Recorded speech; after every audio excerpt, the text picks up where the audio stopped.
Well, amid declining prices for grains over the last few weeks, the USDA released its November Crop Report, which actually had some bullish news for the commodity markets.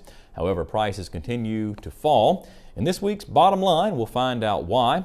And of course, Neil, you're standing by to tell us all about this. Any hope that there can be some turnaround in commodity prices soon? Well, Mike, the report that came out for November from the USDA seemed like a positive thing at the time, as it had lower numbers for both corn and soybeans compared to the October report and compared to the other private industry estimates that came out. However, upon a closer look, there are some mitigating circumstances that made it not quite so positive. Let's take a closer look at the numbers here.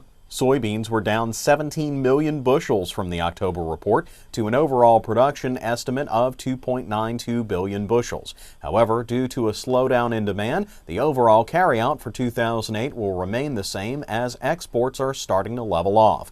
Corn dropped a similar amount, about 13 million bushels, to right at a 12 billion bushel crop, the target number many in the industry said last year would need to meet demand. However, as export estimates have dropped 50 million bushels, the carryout estimate was actually added on to.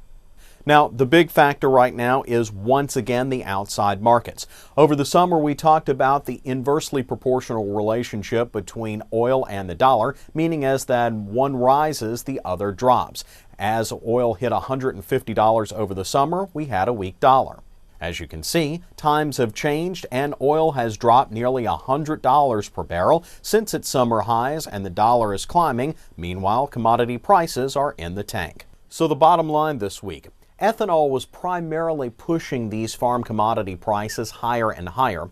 Now that there is a worldwide and domestic recession, of course, oil demand is dropping, which means ethanol demand is dropping, which means the demand for our farm commodities is also dropping. In addition, as we talked about, with oil going lower, the dollar is going higher, and that means our crops are more expensive overseas, contributing to the negative export values we saw that are affecting both corn and soybeans. That's the bottom line this week. I'm Neil Melancon. Back to you, Mike.